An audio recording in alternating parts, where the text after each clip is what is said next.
জাহান্নামের ফেরেশতারা তখন তাকে ডাক দিয়ে বলবে আলাম ইয়াতিকুম নাযীর। জাহান্নামের ফেরেশতা বলবে নাফরমান চিল্লাও কেন, তোমারে কি কেউ কোনো আল্লাহর ভয় দেখায় নাই? আলাম ইয়াতিকুম নাযীর, কোন ভয় প্রদর্শনকারী বান্দা কি তোমার কাছে আসে নাই? ক্বালু বালা, জাহান্নামী তখন বলবে হ্যাঁ, কাদ জাআনা নাযীর, হ্যাঁ ফেরেশতা আমার কাছে আল্লাহর পক্ষ থেকে ভয় প্রদর্শনকারী বান্দা এসেছিল। কত ইমাম সাহেব, কত আলেম ওয়াইজ, কত বক্তা, কত আউলিয়া, কত বুজুর্গ, কত নেককার মানুষ আমারে বারবার বারবার বলেছিল ফাকাযযাবনা, আমি মিথ্যা মনে করেছিলাম।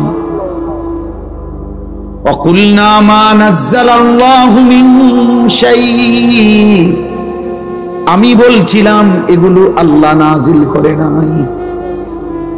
ইন আনতুম ইল্লা ফি দালালিন কাবীর, আমি আরো বলেছিলাম তোমরা মোল্লা মৌলবীরাই বড় বেশি ভুলের মধ্যে আছো। সরাসরি কোরআন শরীফের তরজমা। وقالوا لو كنا نسمع أو نعقل ما كنا في أصحاب السعير। আল্লাহ বলেন জাহান্নামী বলবে ফেরেশতা, সেদিন দুনিয়ার জমিনে যদি একটু বুঝতাম অথবা একটু শুনতাম তাহলে আজকে আমরাও জাহান্নামী হতাম না।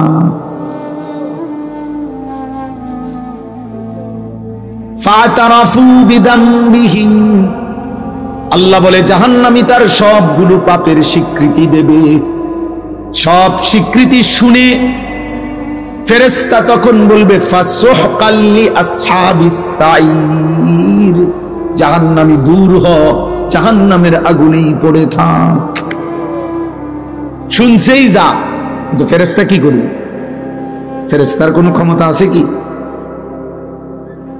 ফেরেশতা কি? মা সালাকাকুম ফি সাকার। প্রিয় যুবক শোনো বন্ধু, কুরআনুল কারীমে আছে আল্লাহ বলেন জাহান্নামের ফেরেশতা জিজ্ঞেস করবে নাফরমান, কি তোকে জাহান্নামে ফেললো?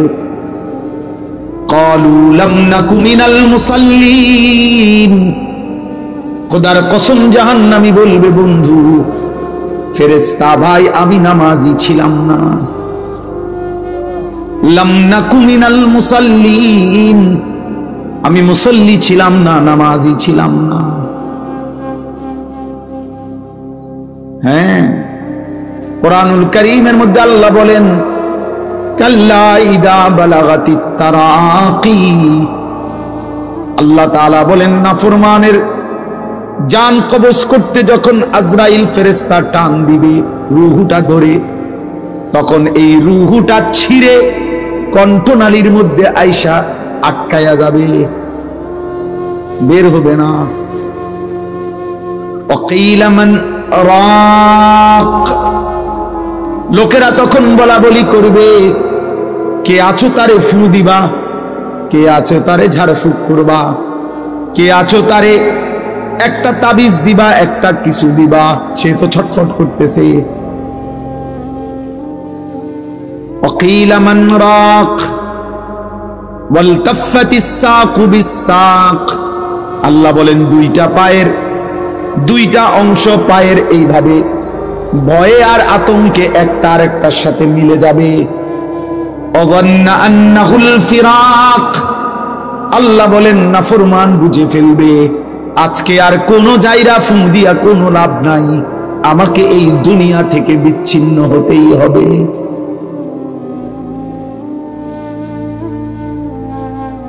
অগন্না আন্নাহুল ফিরাক, রব্বুল আলামিন বলেন এভাবে ছিন্ন করে রূহটাকে ছিঁড়া কেন, জাহান্নামীকে কেন জান কবজ করা হলো? তো আল্লাহ নিজে বলেন ফালা সাদ্দাকা ওয়ালা সাল্লা, এই নাফরমান আমি আল্লাহর কথা সত্য মনে করে নাই, আর ওয়ালা সাল্লা এবং নামাজ আদায় করে না। এই জন্য হ্যাঁ, চালাক মিয়া দোস্ত নওজোয়ান, ভাত খাও, ভাতে তো খাও আর কিতা, আর বীর মানে মোবাইল টিপো আর নারী দেখো, ছবি দেখো, আর চুলের পেখম ঘুরাও। হ্যাঁ ঘুরাও, সমস্যা নাই আব্বা, দেখবা তোমার চাইতেও বড় শক্তিধর এই পৃথিবী থেকে হারায় গেছে, তোমার চাইতেও বড় ক্ষমতাধর এই পৃথিবী থেকে হারায় গেছে। তুমি কেনা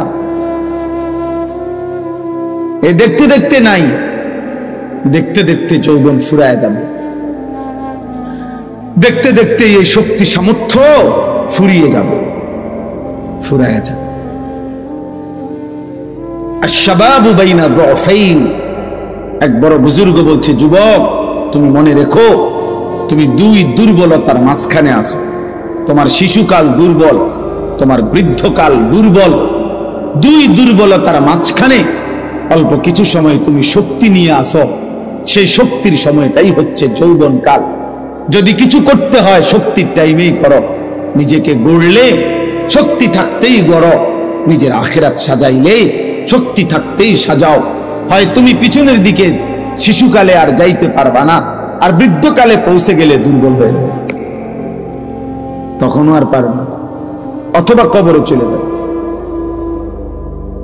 এই জন্য 17 বছরের, 18 বছরের, 20 বছরের ছেলে তোমাদেরকে বলি, বাপ এত অল্প বয়সে যদি আল্লাহ পাকের এত বড় নাফরমান হও, মাত্র 18 বছর বয়সেও যদি তুমি আল্লাহকে এইভাবে না চিনো, 18 বছর 20 বছর বয়সেই যদি তুমি একটা সেজদা দিতে মন না চায়, আরে জানোয়ার তুই 60 বছর পর্যন্ত যাইতে যাইতে তোর অবস্থা কি হবে? বেঈমান, এই বেঈমান, এই নিকৃষ্ট, তোর হালাত কি হবে? তুই 18 বছর বয়স না হইতে যদি আল্লাহর এত বড় দুশ্মন হস, তো তোর বাকি হালাত।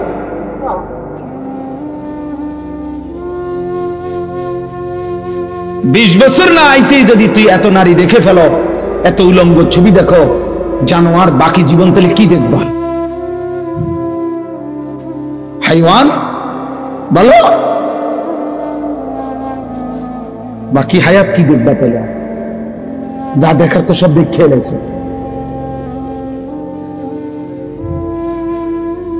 এরপরে কি করবা? এত কম বয়সে এত নারী, এত অল্প বয়সে এত উলঙ্গ ছবি দেখে ফেললা, এত অল্প বয়সে চরিত্র এভাবে নষ্ট করে ফেললা যে নারী ছাড়া, ছবি ছাড়া, জেনার দৃশ্য ছাড়া, বন্ধুদের অসৎ আড্ডা ছাড়া। ওই দেখেন ওই অপদার্থের দিকে দেখেন, ওই দেখেন ওই অপদার্থ কি করে।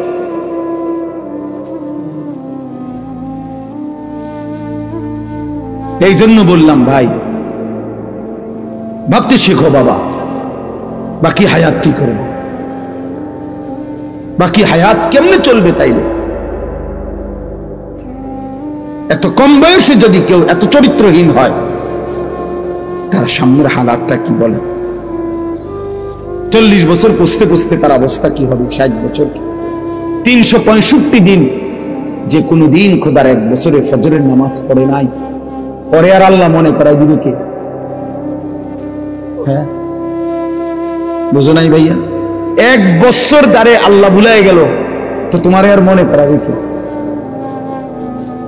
কে আছে তোমার এরপরে? আর যে সময় তোমার মাথার উপরে বাবা দাদা তাদের ছায়া আছে, তখনই যেহেতু তুমি আল্লাহ ভুলে গেছো, তো যখন তোমার বাপ মরে যাবে, দাদা মরে যাবে, মা মরে যাবে, তখন তোমারে আল্লাহর কথা মনে করাই দিবে কে? তোমারে আখিরাত মনে করায়।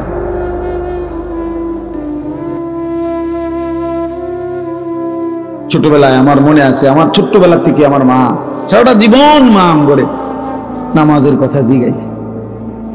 আমি প্রায় বলি, এখন আমার মার বয়স কমপক্ষে 70 হবে, আমার আম্মার কিচ্ছু মনে নাই, কিছু বলতে পারে না, অসুস্থ। একটা ট্যাবলেট দিলে আধা ঘন্টায় মা ট্যাবলেটটা খায় না, বোঝে না কি তা।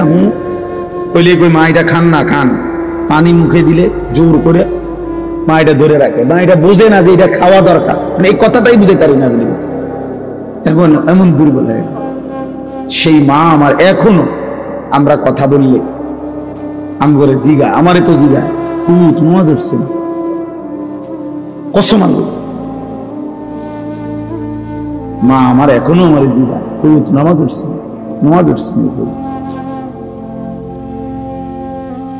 মা আমারে সব সময় বলে, এখনো বলে, মা ফুট কতখানে ওয়াজে যাও, মানুষের লগে চাই টাকা পয়সা লইয়া ঝামেলা করো না। আমার 44 বছর বয়স, 44 বছর বয়স আমি মায়ের সেই নজর নেগ্রানি আলহামদুলিল্লাহ। আর তোমার 18 বছর বয়সেই তোমার আব্বাও তোমারে বলে না, মাও বলে না, সমাজের কেউ ডাকে না। তোমার পতন, তোমার ধ্বংস, তোমার বরবাদি, তুমি নারী দেখতে দেখতে ধ্বংস হয়ে যাইতেছ, ছবি দেখতে দেখতে বেঈমান কাফেরদের মতো সাজতে সাজতে সাজতে সাজতে, চুল পান শার্ট পোশাক লেবাস চলা ফেরা উঠা বসাতে কাফের মুশরিকদের মতো হতে হতে ধীরে ধীরে একটা সুন্দর ছেলে, একটা সুন্দর জওয়ান মুসলমানের একটা তাগড়া ছেলে চোখের সামনে কি হয়ে যেতেছে, নষ্ট হয়ে। এই সমাজ তাকায় তাকায় দেখতেছে। বুঝছেন চাষা, ব্যাপারটা চিন্তা করে দেখেন তো চাষা, বিষয়টা কি ভাইয়া? একটা ছেলে বলো বাপ, কেউ তোমারে ডাকে না, কেউ তোমারে ফেরায় না, কেউ তোমার এই অব্যাহত গুনাহ অশ্লীলতা বেহায়াপনা থেকে কেউ টানিয়ে ধরতেছে না, ফেরাইতে চাচ্ছে না। মনে হয় যেন চোখের সামনে জাহান্নামের আগুনের দিকে যাচ্ছে, ধাও ধাও আগুনের দিকে, সবাই যেন দেখতেছে ঠিক আছে আগাও।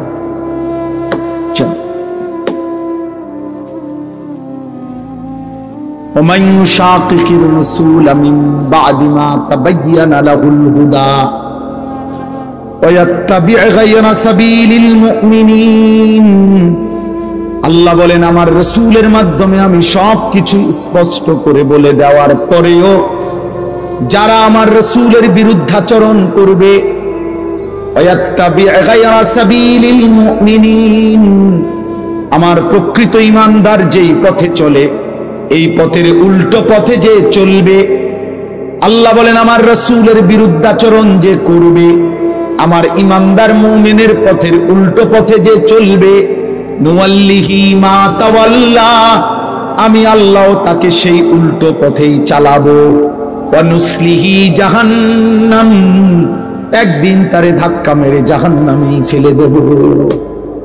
খোদার কসম বন্ধু, আল্লাহ বলেন চলতে চলতে নাফরমান, গুনার অসভ্যতার অশ্লীলতা, সুদ আর হারাম, কিস্তি আর হারাম রোজগার করতে করতে চাচা 60 বছর পরে একদিন ফেরেশতা তোমারে লাথি দিয়া কবরে পাঠায় দিব, বলবে যা সুদখোর যা কবরে, যা কিস্তিখোর হারামখোর যা কবরে যা। জীবনভর ওজনে কম দিলি, জীবনভর হারাম রোজগার করলি না ফরমান, যা এখন যা কবরে। এত লম্বা হায়াত, এত লম্বা রাত, লম্বা দিন, কখনোই আল্লাহকে মনে পড়লো না, হালাল হারাম মনে পড়লো না। আল্লাহ বলেন একদিন আমি তোকে পৌঁছায় দেব কবরে। আল্লাহাকুমুত তাকাসুর হাত্তা যুরতুমুল মাকাবির, আল্লাহ বলে বান্দা দুনিয়ার নেশায় পড়ে ডুবে গেলা, আল্লাহ বলেন আখিরাতকে বান্দা ভুলে গেলা।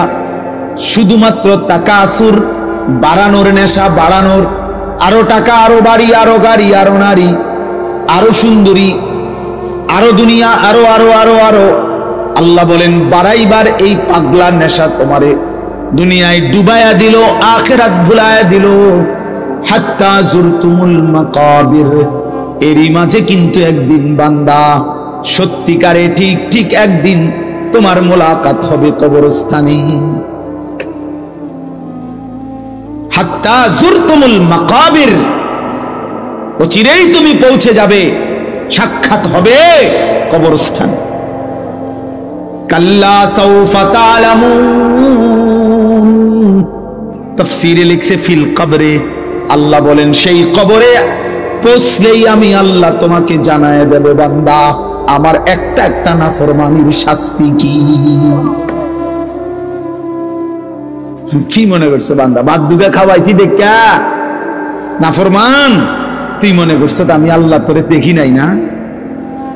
বেটা আমি তো ভাত তরকারি, বেটা খাদ্য খাবার তো আমি কুত্তারও খাওয়াই, বেটা তোরে খাওয়াবো না কেন? তোরে আমি ভাত খাওয়াইছি দেখা, তোরে আমি ঘুম পাড়াইছি, তোরে আমি পেশাব পায়খানা করতে দিছি, তোরে আমি কিছু বলি নাই, দুনিয়ায় ছেড়ে দিছিলাম বান্দা, আমি তো সব বলেই দিছি। ইন্না হাদাইনাহুস সাবিলা, আল্লাহ বলেন চলার রাস্তা তো আমি দেখায় দিছি, রাসূল পাঠাইছি, উলামা পাঠাইছি, আউলিয়া পাঠাইছি, ইমাম পাঠাইলাম, খতিব পাঠাইলাম, ওয়াইজ পাঠাইলাম, বক্তা পাঠাইলাম, কোরআন পাঠাইলাম, সুন্নাহ পাঠাইলাম, আমার রাসূলকে দিয়ে 23টা বছর লাগাইয়া এতভাবে বলে দিলাম, এরপরেও বান্দা তুমি কোনোভাবে পাত্তা দিলা না। ঠিক আছে বান্দা, কবরে আইসো, তখন মনে করবা, বুঝবা আমি আল্লাহ কেমন জিনিস।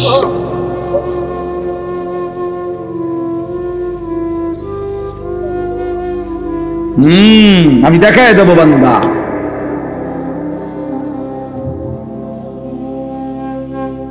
আমি দেখায় দেব, তুমি জানো না বান্দা আমি কি পরিমাণ ক্ষমতাবান। আল্লাহু আজিজুন যুনতিকাম, আল্লাহ তাআলা বলেন আল্লাহ বড়ই ক্ষমতাবান, প্রতিশোধ গ্রহণকারী। যুনতিকাম শব্দের অর্থ হলো প্রতিশোধ গ্রহণকারী। আল্লাহ বলেন আমি প্রতিশোধ নেব, এই শব্দ ডাইরেক্ট বলছে, আমি প্রতিশোধ নেব, আমার একটা একটা লোকমা ভাতের হিসাব নেব, আমার এক ঠোক পানির হিসাব আমি নেব বান্দা, আমার প্রতিটা নিঃশ্বাসের হিসাব নেব।